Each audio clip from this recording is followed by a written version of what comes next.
Sometimes as a freelancer, you have to do some low budget projects, either by necessity or choice. And over the past few months, I've been helping my friend Josh King work on the promotional material for his new music. And as part of this, we had to do a low budget studio photo shoot for under 500 Australian dollars, which included hiring a studio for 4 hours, 2 backdrops, lights, a cassette of Polaroid, and a roll of Portra 400. Now, obviously this small price doesn't include people's time or camera equipment, but I'm making this video under the assumption that that's covered in some way or another. Either you're doing your friend a favor, or we're just not including that fee for the sake of a good video title. But yeah, $500 is a pretty cozy price, all things considered, so there were some corners to be cut. But overall, we got some great results, and I thought it'd be fun to make a video all about the process of this shoot because it was quite different from at least my past experiences. So I sat down on a call with Josh the other day and we talked through the whole shebang, which began with getting him to do some of the work, starting on Pinterest with a mood board. I think we made a shared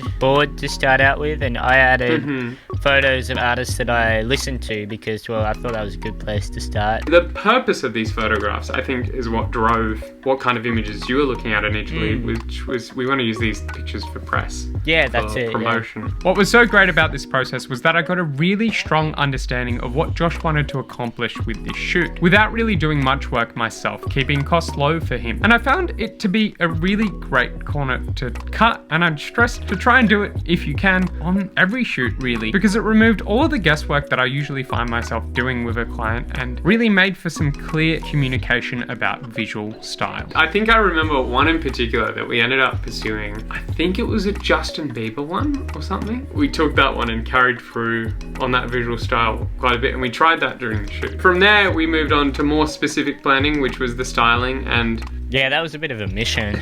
Yeah. Yeah. Josh and I at this point absorbed the roles of a stylist and a hair and makeup artist because there was absolutely no room in the budget for something like that at all, which led to some funny moments, honestly. I mean, we had to learn how to I had to learn how to style your type of hair. Found some products and you bought them and it worked. Yeah, it did, yeah. Which I'd say was the biggest surprise of the shoot, honestly. Yeah. It was though, wasn't it? As well as the hair for styling, we spent, half a day rating your wardrobe. And we also went clothes shopping. Yes, we did. But not for much. Yeah, just some basics. So then that brought us to the shoot day. Well, we started it at your place, making sure we had everything we needed. We left like an hour gap there before we had to go to the studio so that we could think of things that we've accidentally forgotten. Yeah. And go over our sort of game plan for the shoot. This was a key thing, really. Because we had only booked 4 hours to shoot in the studio, we had to ensure that we wasted as little time as possible. So we over-prepared as much as we reasonably could. I think we had an excess of things, but it meant that our setup time was just a little bit longer of us getting the gear in and getting the gear out. If we had someone else in the team, then we could have definitely made that time been more relaxed about that. We did have one person, we had Jaden, and he helped film all of the wonderful behind the scenes footage. Aren't you shocked by how good it is? Oh, he did a great job. That's his first time filming video. Yeah. Jaden did us a very nice favor, and I don't think we could have done the shoot nearly as efficiently as we did without his helping hand. And for that, we were, and still are, super grateful, and he was compensated with food and friendliness, which kept that budget down yet again. We sped through that shoot, didn't we? Yeah, especially that. I feel like that last hour was our most productive, nearly. That last hour felt like several hours, though. Yeah, totally. And it didn't at the same time. It's sort of that thing where time passes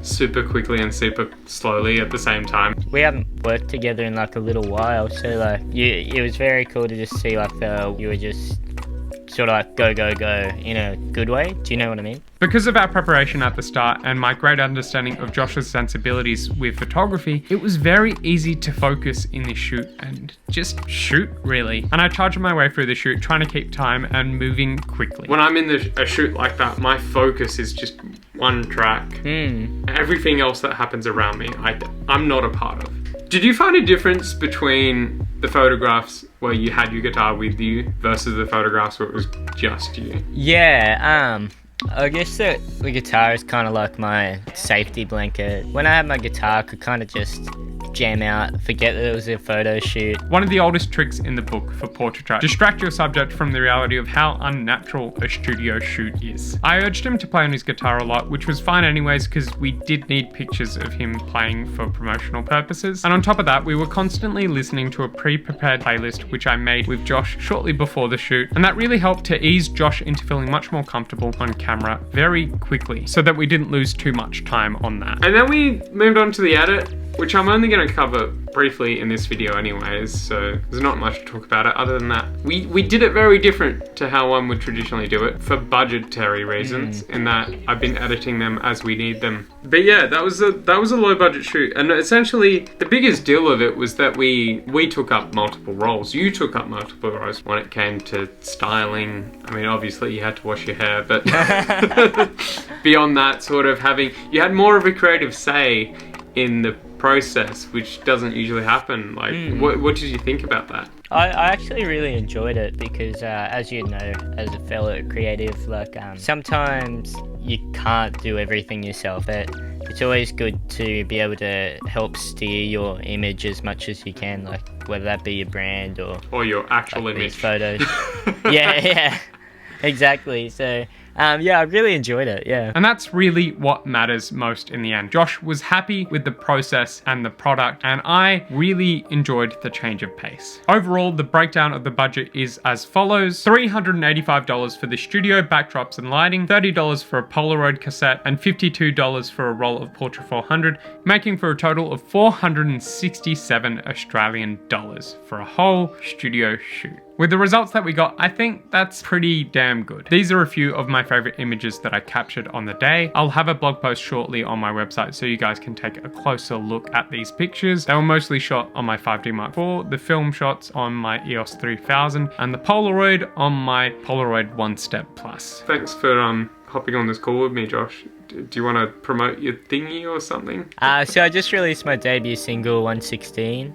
You can find it on whatever streaming platform. In the description below. Oh, there you go. And along with that, in the description, you'll be able to find the link to my website where the blog post will be when that goes up. Other than that, thank you for watching my video. I hope you are well. And yeah, I know I sped past the details of this shoot, and this was a very broad look at it. So if you have any specific questions at all, don't hesitate to ask me in the questions below. I will get back to you. And yeah, if you don't have any questions, just say hello, have a chat, smash the notification bell, and subscribe if you like this channel and if you like videos about filmmaking and photography. I sure do. I'm subscribed to this channel, so yeah, I don't know, why do I always stuff up my outro? Thank you for watching. Give thumbs up. I will see you next week. At least I'll try. I've done 3 weeks in a row as of this video, so yay.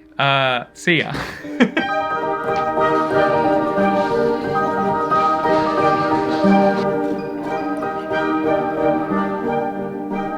That's pretty cool.